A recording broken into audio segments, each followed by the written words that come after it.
teachers' duties were actually increased, and most teachers had to come very early for work. Reason being, we had an extra duty of taking some temperatures and monitoring those who enter the school gate every morning. And another thing, the problem was that at times we had to teach online, yet we're not, our learners were not able to see us. As you know, as a maths teacher, when I teach, it's actually a practical subject, but then I had to do it online, of which some learners were just left behind, such that they're still trying to catch up even today. Thank you. I was in one of the schools in Shiselweni where we didn't do online learning or learning.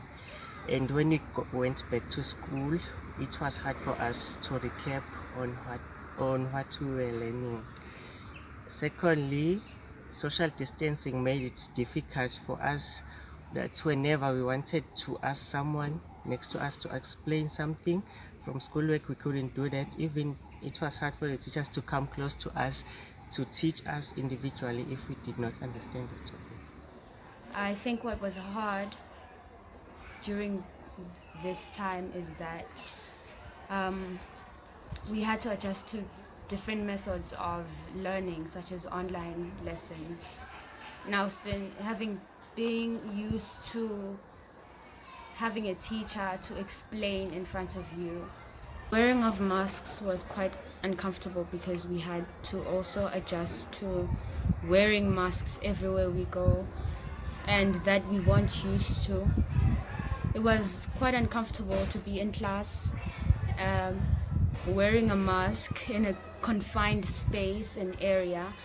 We found it hard to breathe, had a lot of problems, and honestly I was quite worried for those with asthma because they would find it hard to breathe. Affected us badly because it was easy for one person to catch COVID-19 in hostel because we were crowded and we had small, and our dormitories were very small, so it was easy. And most people in hostel did not follow the COVID-19 regulations. Secondly, it was difficult for us to go home because we'd only go home once a month, but before that we'd go home like every time or anytime, any weekend you wanted to go. And for and when our parents brought us food or stuff, we couldn't like see them because we weren't allowed to be in contact with them, so they just leave them at the gate. And lastly, the screening of students, temperature checking and washing of hands delayed us very quickly because lessons would start at a later stage, but before lessons would start normally.